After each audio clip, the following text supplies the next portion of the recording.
everyone. Hey everyone, it's Naomi Wolf. Um, can you hear me, everyone? 1098-765-4321. I don't know how to invite you, darling, but we're live, so why don't you pull up a chair? Can you guys let me know if you can hear me? This is the inaugural live stream in which I'm sharing the wisdom of my husband, Brian O'Shea, about, in this case, situational awareness. There's been a lot of discussion. Oh, yes, you can hear me. You're live. Woo! Awesome. We finally mastered the technology. Fantastic. There's been a lot of discussion on many of the platforms in which I've appeared. Hey, Grace. Hey, everyone. Sounds good on my end. Wonderful. Woo, we made it. I'm just going to kind of lay it out there because we're living in scary times, about the WHO treaty that is looming. Do you want to come into the camera, darling? It's okay, baby. Just pull up a chair. This is Brian O'Shea. And so we've been talking a lot about the World Health Organization treaty, which is going to be signed possibly by 198 countries between May 22nd and May 28th. And though we're trying to keep our spirits up, we are, truly shaken by what most of you should know by now is a potential serious assault on our sovereignty. And we're also concerned about other crackdowns on our liberties, such as the fact that we're in many states living under emergency law. Here in New York State, we are. Washington State, we are. Federally, you wouldn't believe this, but President Biden extended the state of emergency a month ago, and no one covered it. And I looked it up, and he extended it because of the instability in Iraq. And as you know, a state of emergency is a dangerous thing. And it means that anything can happen to us, that we don't have the rule of law, we don't have checks and balances. And especially with the World Health Organization treaty, darling, if you'd move in more. Okay. I know, baby. With the World Health Organization treaty, there is the serious concern, the real concern, that decisions about global health now get made, if it's signed by the United States, above the level of nation states. And what that means, I'm very scared about, because what that means is that Bill Gates's mercenaries could show up outside our door, or quarantine camps could be created as they are in China, as they are in Australia, and we could be dragged off to them by these global police, without any recourse, without any protections. And this is not a conspiracy theory. This is literally what's happening in Shanghai, and this is literally what's happening in Australia and other places in the world. And I just want to, before we turn to the important business of the evening, I want to just let you know that we at Daily Clout narrowly helped to defeat a Washington State Board of Health regulation to create quarantine camps and the rights for the Board of Health to drag people off if they were exposed to a bloodborne pathogen. And yet it isn't stopping these monsters. Here in New York State, Governor Hochul has been determined to bypass the legislature and give our New York State boards of health the powers to detain people in quarantine. So for all of these reasons, we are here in a little cottage in the Hudson Valley. We left New York City on March 8th of 2020, when the pandemic hit.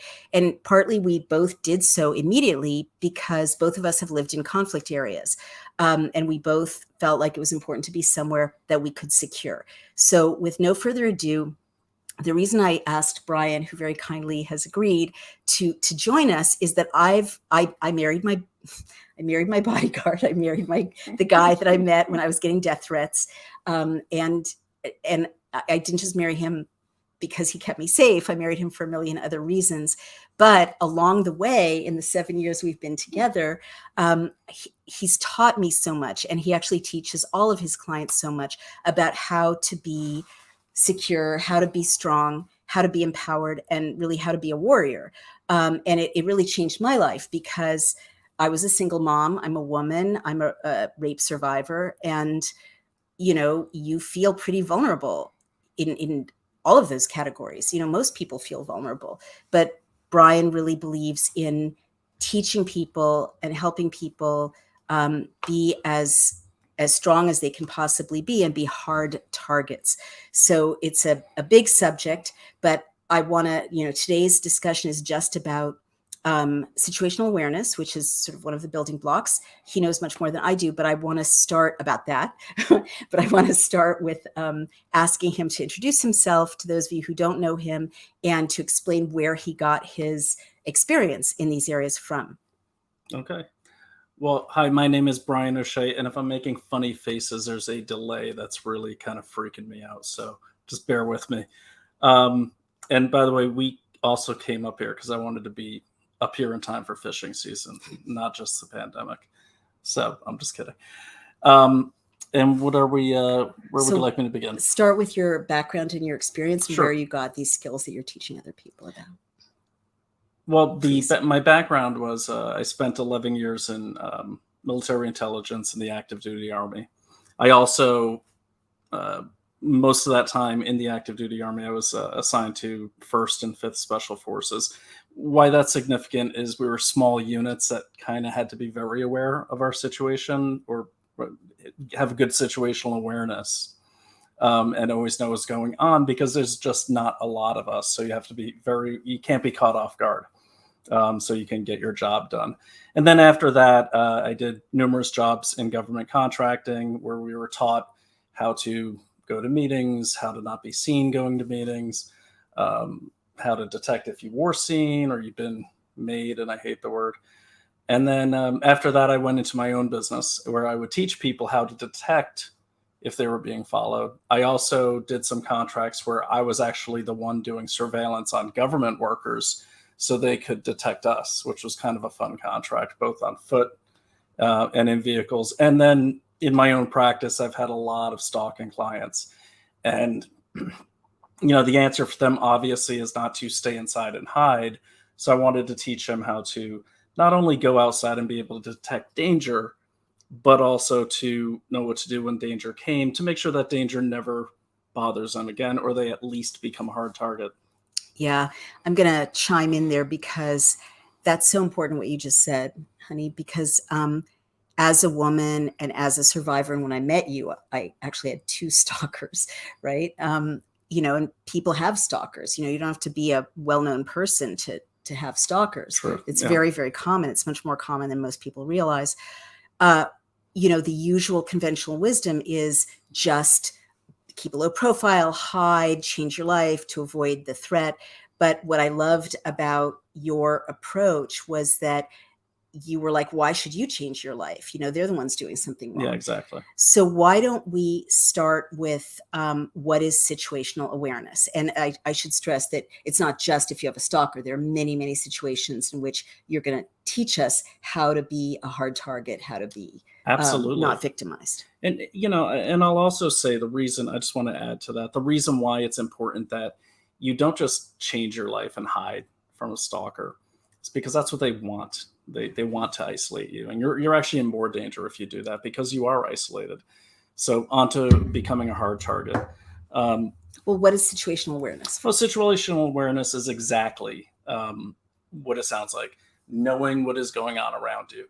So for instance, bad situational awareness, that person you see on their phone texting while they're crossing the crosswalk. Bad situational awareness are probably going to walk right into a bus. And we've seen that many times back in New York. Good situational awareness is when you're aware of everything around you. You kind of have a baseline of the normal activities in your environment, and you can spot danger, but it's also important that you don't indicate that you have spotted the danger because you don't want to alert the danger that you've spotted it it may decide to act faster or become more aggressive. So basically, situational awareness, Yes, you often use the phrase head on a swivel. What does that mean? Yeah, head on a swivel. It's the best example of that is in old school driver's ed, your head was on a swivel. You're constantly checking your surroundings. You should do this all the time. Mothers do this naturally when they're with their kids, especially new moms, where they're always looking out for danger. They just do it naturally. And dads do that too. Where people forget to do it is when they're alone or when they feel like they're in a safe and familiar environment. And so that's really what it is, being aware of your surroundings at all time and being aware of changes in the pattern of life in your environment at all time. So let's talk about that, because when you first helped me secure my home and my family, you talked about baselining, or yes, identifying a baseline and variations in a pattern. And that you bring that up a lot. Could you talk about that, please? Sure. And let me pull this closer. So what baselining is, and you can do this in every situation, but let's just talk about when you're out going into the shopping area, or you're going shopping. Baselining means every time you go shopping, you should just take a look around.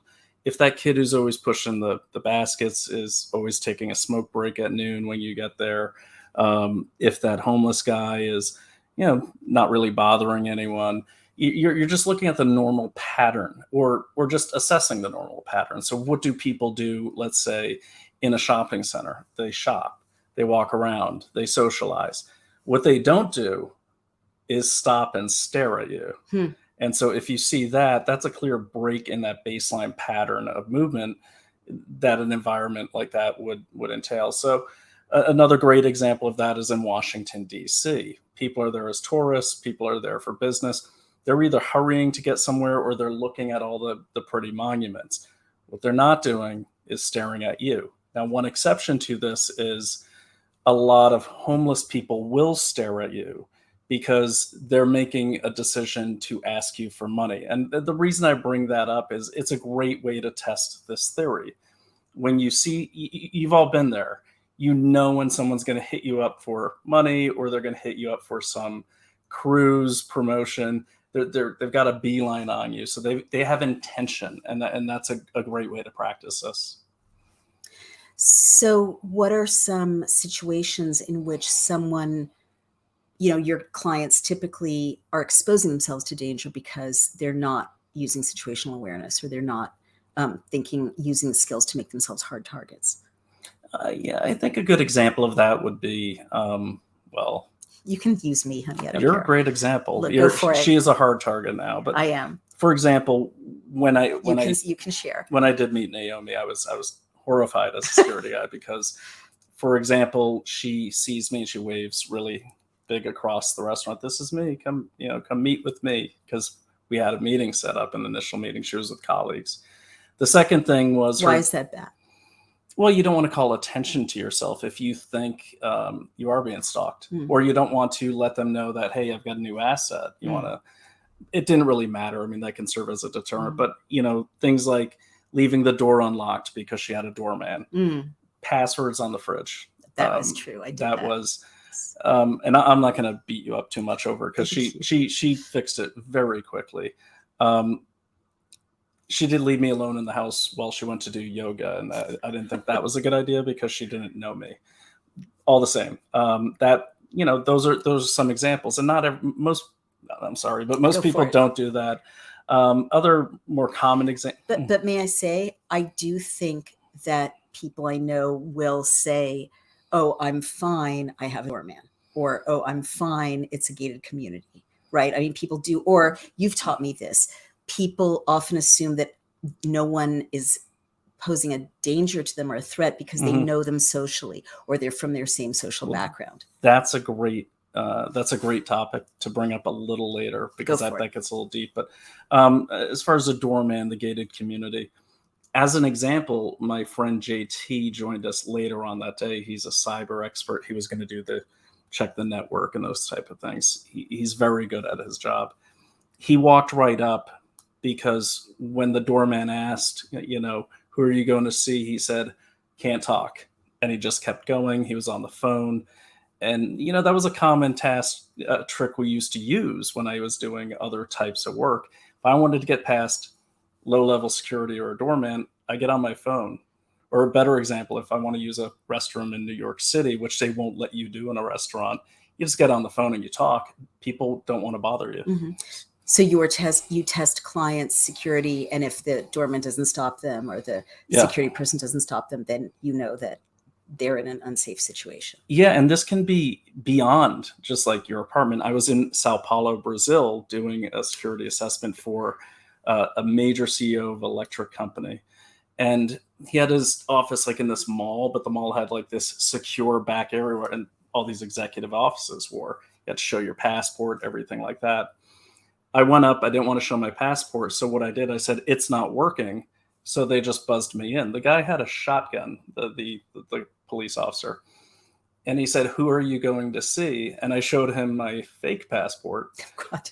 And I said, I'm going to see this guy. He's like, is he expecting you? I said, of course he's expecting me. And so he gave me an escort back to his office, which was open because he figured he was safe. Wow.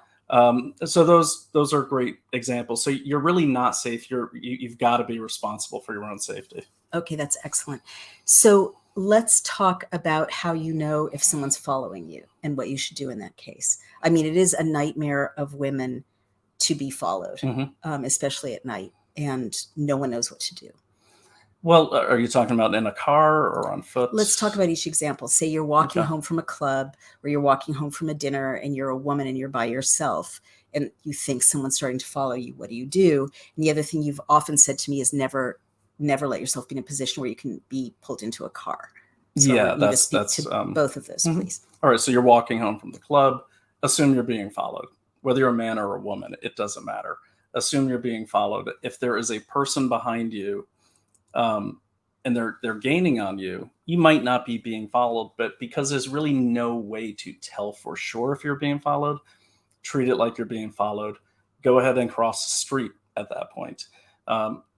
Try to get towards a lighted area. If you're really worried about it, start Ubering or get your phone ready to call 911.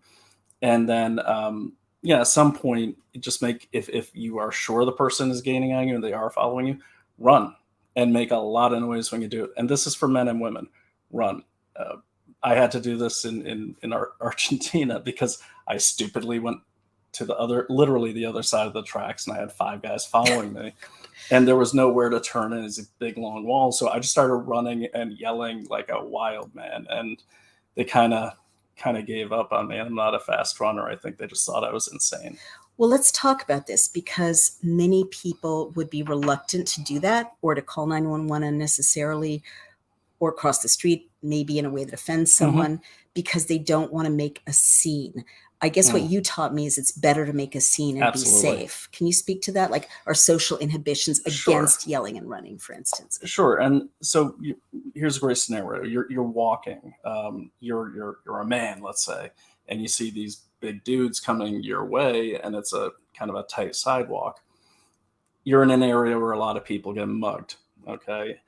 You don't cross the street because you don't want to look like a wimp or you don't want to offend them. And then you get mugged because you put yourself in their proximity. So cross the street. Don't worry about offending people who you don't know.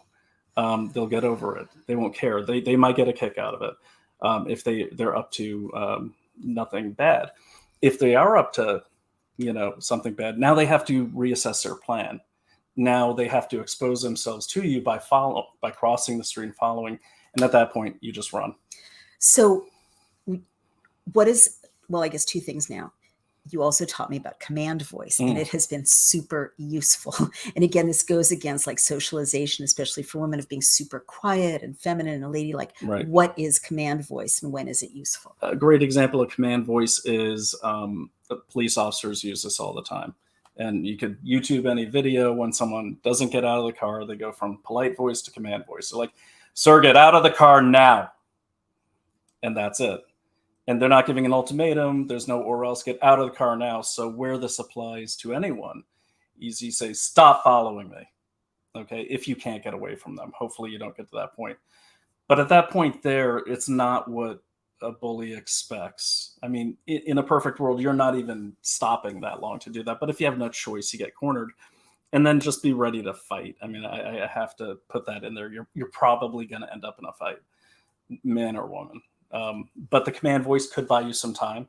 And at that point there, you do want to signal for help. And there's many things you could do to signal for help, but be prepared to fight. What are some things at that point you could do to signal for help? Well, there's a lot of things you could do. You can just yell at the top of your... Sorry to interrupt. This is so funny. Diane 720 says, that's my mommy tone of voice. I've used with my children. Works every time. Awesome. That is, yeah. Yes, it does work every time. I unfortunately used it with some employees one time and they all quit. But, yes, it does work. Yeah. Question again, I'm sorry. So using your command, if God forbid you have to fight, what are some options, especially if you're a woman? Well, if first of all you're going to make a lot of noise, and if you're... excuse me for interrupting, darling. MRA333 asks, is it okay to run up to a stranger's house? And I've thought about that a lot. To run up to like someone's following you, someone's gaining on you, you're scared, can you knock on a stranger's door? I think it is just, you don't have to go in. I mean, as long as they answer the door. I mean, I would not recommend going in, because you could be in a, like the scene from Pulp Fiction, and you don't want any of that. But the thing is, you don't have to go in. The minute that door opens, that person's going to peel off. And, I could give you some fancy talk about try to find a house with cameras. You're not going to be thinking about that. Knock on all the doors. Oh, wow. Knock on all the doors and don't wait. And what should you be yelling? You should be yelling, help me. You can yell. Some people say yell fire because people don't respond to help me from the case in the 70s. It doesn't matter. I mean, as long as you're making a lot of noise. Now, one thing I do recommend, I brought props. They do have personal alarms. This one literally happens to be pink. I bought it for my daughter because she likes pink. And this is super loud. Is the camera able to see it, sweetheart? It will. It's just delayed. I'll wait till I can see it. So you can buy these anywhere. You can buy them on Amazon. And what it is, it's like a little tripwire. You hook. It's like a keychain. Just pull that off. It's gonna make a ton of noise, and you pull that off, and you run, of course, with your sound device. This is also a good thing. You can take like just a piece of string, a shoelace, and you can attach this to your handbag. So when you're sitting down, and then put the keychain in your pocket. So when you're sitting down, if someone tries to snatch your bag or your briefcase, you're gonna know. So that's a great example. Fantastic. There's a lot of. Do you have other toys? Well, I grabbed what I could during We'll keep going. Yeah. Okay. Okay. So Ultra MAGA says, have a plan and practice it like a visual fire drill. You know what to do says, I was followed once in a national park. I ran as fast as I could to my car. It is so, so scary.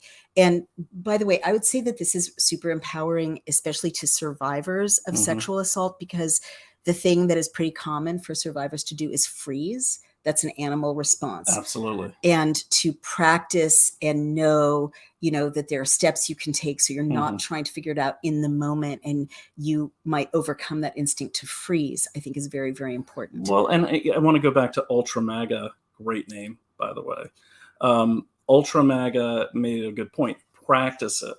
So you should practice every time you go out, even if there is no danger. Practice, okay, if that guy with the basket was bad, what would I do? Where would I go? If these people coming up, what would I do? Practice it every day, and practice it with your kids, practice it with your family. So Ultra MAGA, great comment. This brings up something that was a huge psychological shift for me and the people I know who've been around you and this guidance. A young woman whom I love said early on when you were sharing this information, I don't want to live in the world like that. I don't want to be thinking that something bad might happen to me at all times.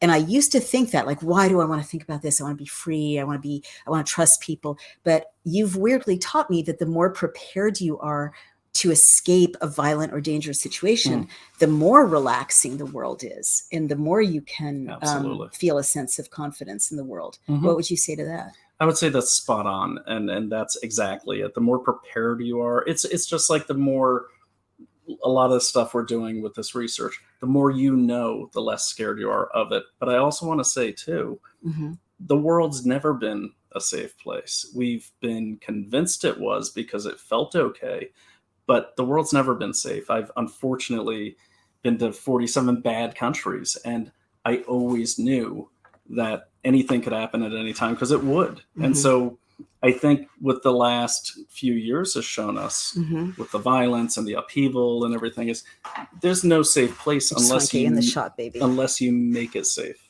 Well put, darling.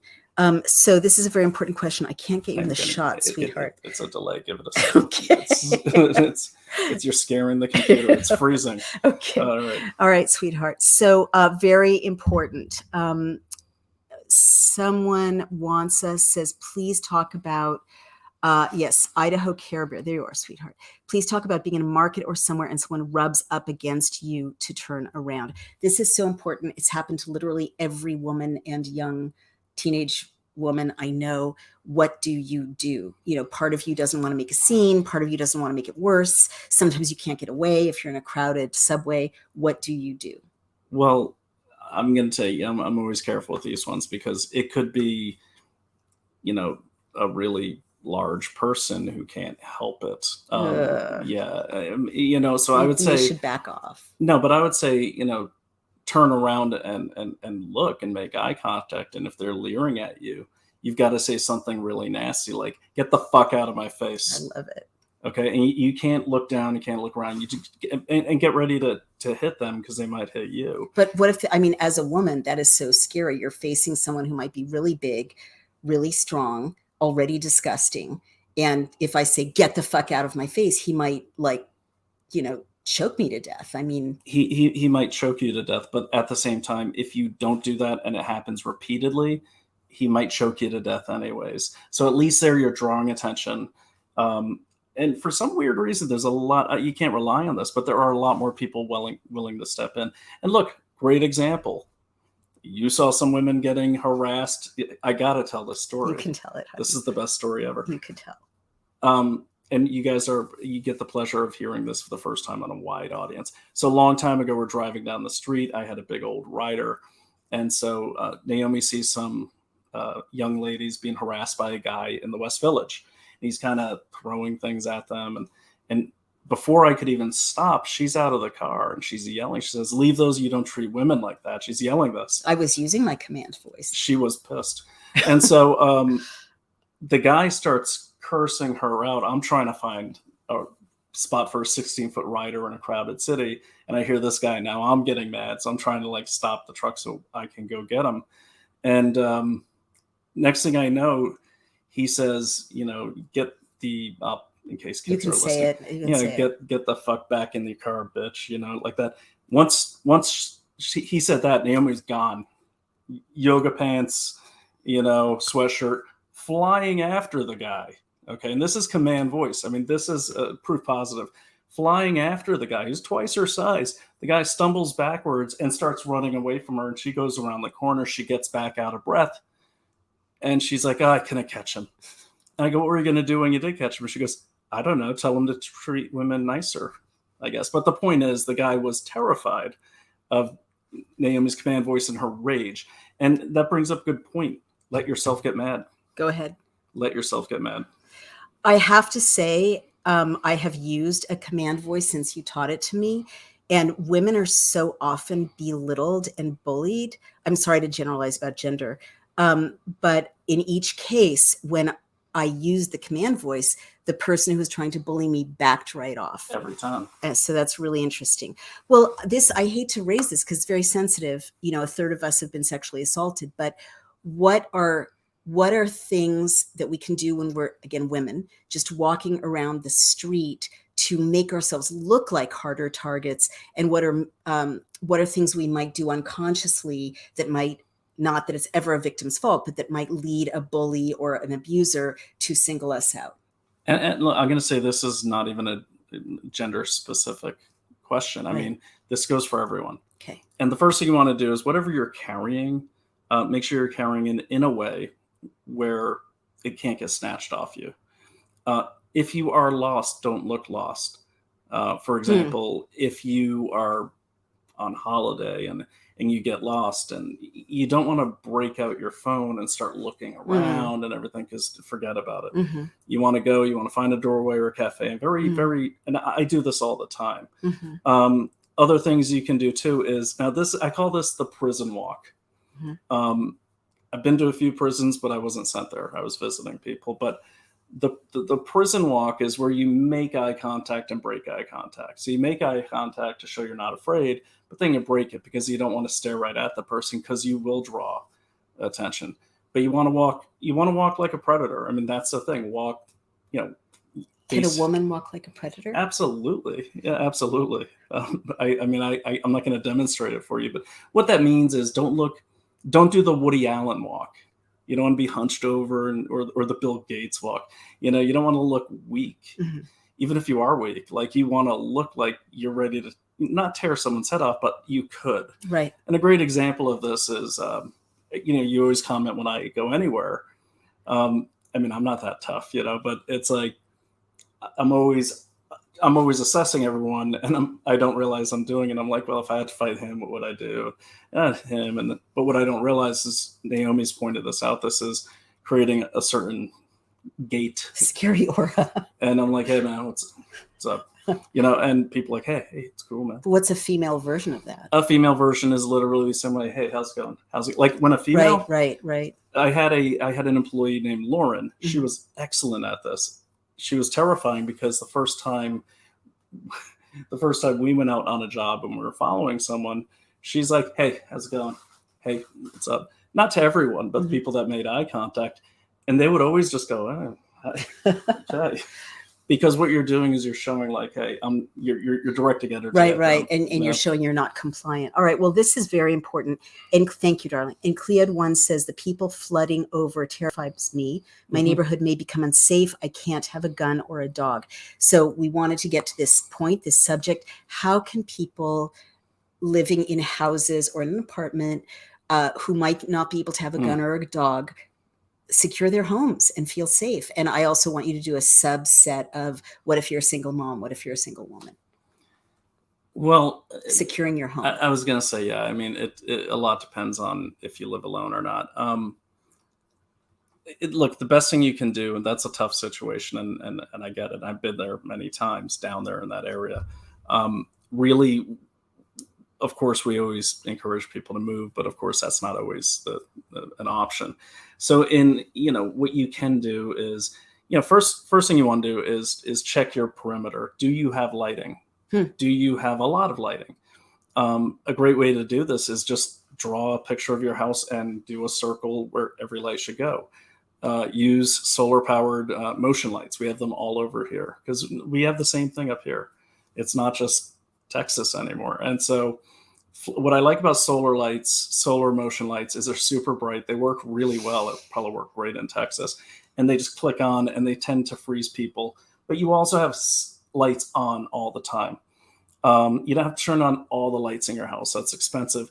But there are certain things like the Wemo you could get for like $20 that will randomize certain lights in your house. And it's super easy to do. Or you can just buy certain lights that will randomize.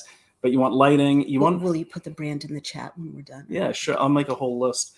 You also want to make sure your not only your deadbolts and everything are good ones. For instance, you never want to have a deadbolt that's next to the window that has a latch, because someone could just punch in the window and turn the latch. Oh my God. You always want a key deadbolt, okay?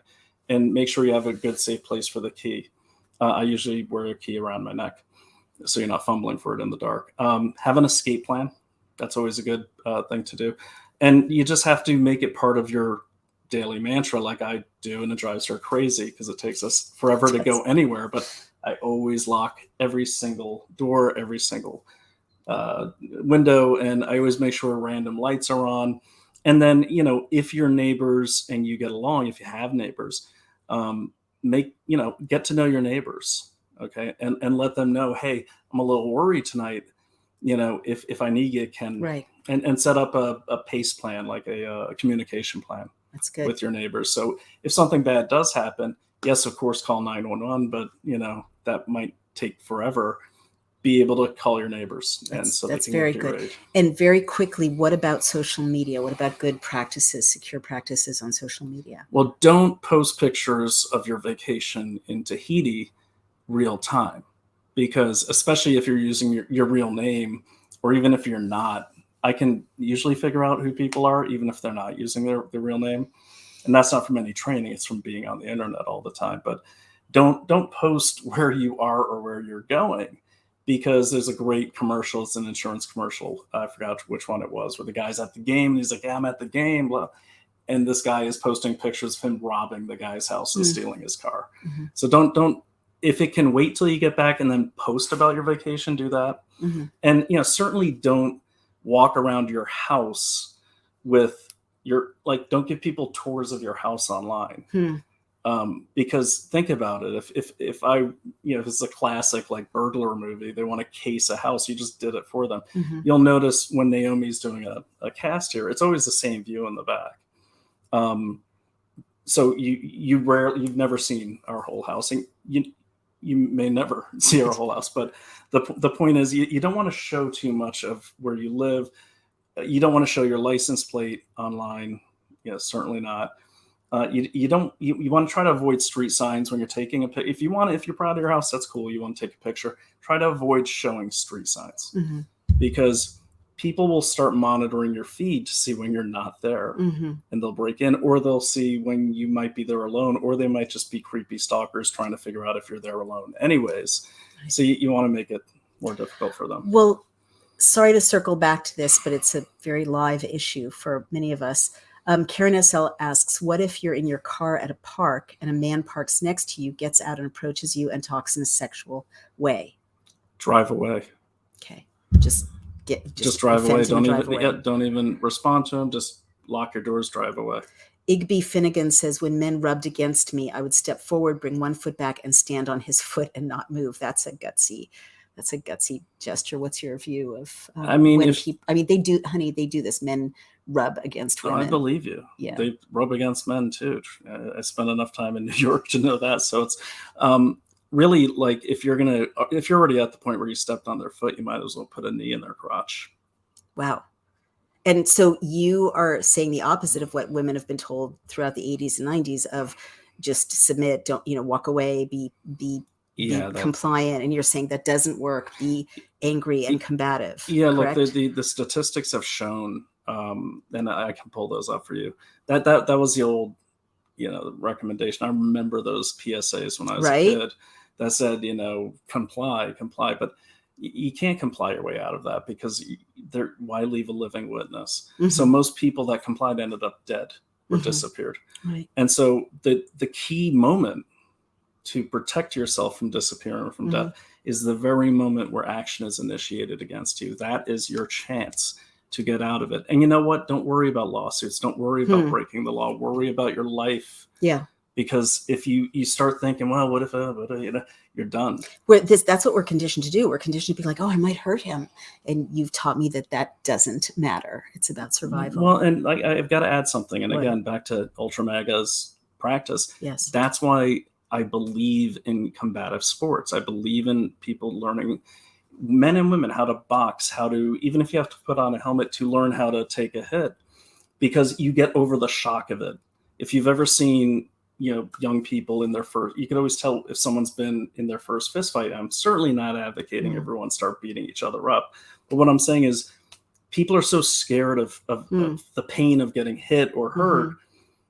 It doesn't actually hurt as much as you think, or you get used to it like MMA fighters. Right. But what I am saying is that it's the shock of that. So that's why boxers can keep going, or MMA fighters can keep going. And you see they're getting their faces pounded in, but they keep going because they're used to it. They're thinking through it. Right. Rockalina asks, a lot of people are suggesting big boots outside your door. And I would also ask, if God forbid a stranger knocked on the door when you weren't here, what should I do? A lot of women would like to know that. Lastly, Rockalina asks, what can you carry to protect yourself other than a gun?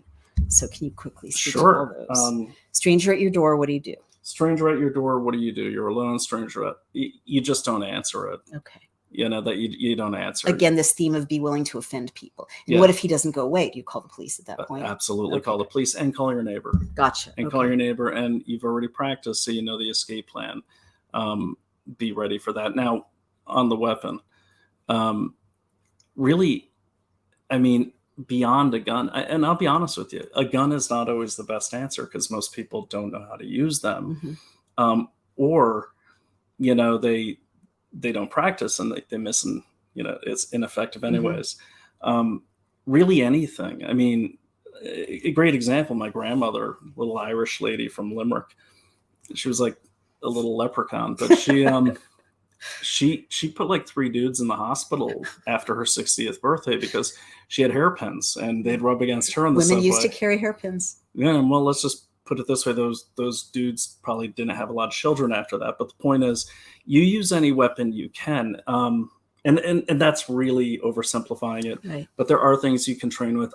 You can buy stun guns. I have stun guns. You can buy pepper spray.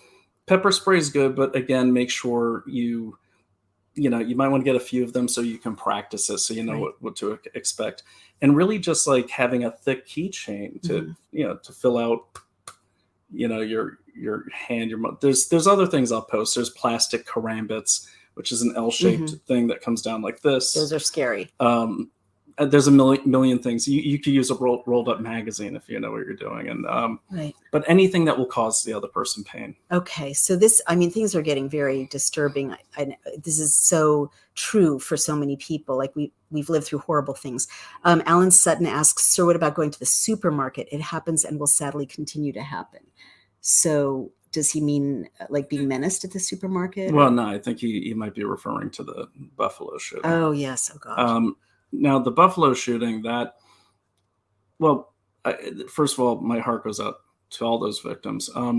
I unfortunately did see most of the actual video, and the first victims of that had no chance. There was nothing I can say here today, or nothing they could have done differently. It was just so lightning fast. What did happen, though, is, and I think what saved a lot of people, there was a man there who was a retired police officer working, who actually reportedly shot and returned fire. And this didn't take the guy down. He's wearing body armor, but it did slow the guy down because now he had to engage. And so someone did react. And, that's from the training. I mean, granted, he's a police officer, but he did react, and he had a gun to react with. And, I think that probably saved a lot of people, despite how many died. Right. So it's been an hour. This has been so wonderful, but we should probably leave them wanting more. So I'm going to add. Sure. Yeah. But let me stress that this is just the first of a number of chats, seminars that Brian is willing to give. And I'm going to encourage him to give to ramp up to other subjects. Can I make just a couple recommendations? Whatever you want to say. For your home, I always recommend like a Blink camera. They're really cheap. They don't take monthly monitoring. And check that thing. It'll tell you if someone's coming by your house a lot. If you're a driver, I recommend what's called a 2-channel traffic camera or dash camera. It's got a camera in your front and one in the back. And even if you don't want to be watching that thing, the whole thing, but review it when you get home and see if you start seeing the same car following you, things like that. Moms for Liberty, I'm talking to you. So the other thing is, I like cameras. I like having cameras in cars. You could buy this for $20. Can you hold it up to the camera? Honey? You can buy this for $20. It's got a battery that will last. I don't know if it's visible to 17. No, it is. It's a delay. Okay. It will last 20 hours, I believe. It could take 128 gigabyte card. A megabyte card, gigabyte. And this is great. It's motion detected. You can stick it anywhere. Stick it in a plant. Don't get any weird ideas. But the point is, this is great because let's say you're going shopping, you think someone's following you. Most stalkers will mess with your car. You could stick that in, or any camera, and just leave it going, and then get out of there, review it when you get home. I like cameras. And then I'd say just pay attention to the patterns. One more thing, you're in an elevator, someone says more than just hi. They start saying, hey, do you live here? Or get off the elevator and watch out for that guy, and make sure he lives in your building. And if he does, definitely watch out for that guy. But again, back to the patterns. Yeah, it's a lot of stuff. We'll do more, but don't be overwhelmed, because you can protect yourself. Anyone can. And I've taught many people who didn't think they could too. And it really is about your will to survive and your will to protect. And if you have that, then let it loose. Can I add to those wonderful words I'm going to read 3 quotes, which make me feel very happy. Of mine? No, from these people. Oh. They chime in with yours. Americana Save It said, I was attacked by a friend and I had only 1 month of kickboxing training and my instinct kicked in fast. I love that. Z Patriot Ultramaga said, I survived a loaded gun between my eyes and an attempted rape by fighting back. That's a great these piece things of happen advice. all the time. Set off your car alarm, says MRA333. Spray tear gas, says Michaela Rose 2022. And take an NRA class, says MRA I agree. That's 333. Good safety. So there are so many things. And someone said, when I'm in a bad situation, the mean Kathy comes. Here it is. CG Steadley says, I check out and the mean Kathy comes out. So I'm just going to end with that, because I know that this is an introductory class for everyone. Can you read that one more, though? There's one Karen about a SL. pencil or something. Oh, yeah, it's really fun. You'll have to No, find the it, pencil's honey. the pencil's true. That's good. She said something like, pencils go into all kinds of things. She's right. And she's right. But I just want to end on those notes, because even though this is a class for everyone, I find it particularly inspiring when women, decide they're not going to be victimized anymore and scare people who are trying to victimize them. But everyone can. So that was Brian O'Shea. And how can they find you, darling? Oh, you can find me on GETTR at Brian O'Shea, BrianOshea. I am on Twitter. At Brian O'Shea, and then SPI for Stryker Pierce Investigations. And then, of course, you could always reach me through Naomi as well. But that's the best place to reach me. And my other... And if people have specialized concerns they want to bring to you, should they send them via me? I would say they can email me. But I usually like to save the emailing for, if they want to hire me. Not that it's about the money. It's just I don't want to get 8,000 emails and piss off my partners. I would say you could contact me on GETTR, and certainly shoot me an email on Daily Clout, if that's okay, like Brian@dailyclout.io. Or just reach out to Naomi. And if it's a lot of requests and they're all pretty similar, then I'll just do a class. That's great. And that's perfect. Free of charge. Okay, everyone. Thank you so much for joining us. Fabulous comments, hundreds and hundreds of people. We love you to bits. And here's to your safety and security and freedom. And have a wonderful night. Thank you for spending Sunday evening with us. Thanks. Take care. Hey, everyone. It's Naomi Wolf of Daily Clout, and I am asking you to please, if you like the video you just saw, support us, become a member, donate. You can send checks to P.O. Box 24, Millerton, New York, 12546, or go to Daily Clout, DAILYCLOUT, become a member or donate. Thank you so much for your support. Every penny goes for paying our hardworking staff, paying hosting costs, and paying our lawyers who have been leading the fight to keep you safe and free, to keep the Constitution safe and to keep you free. Thank you so much.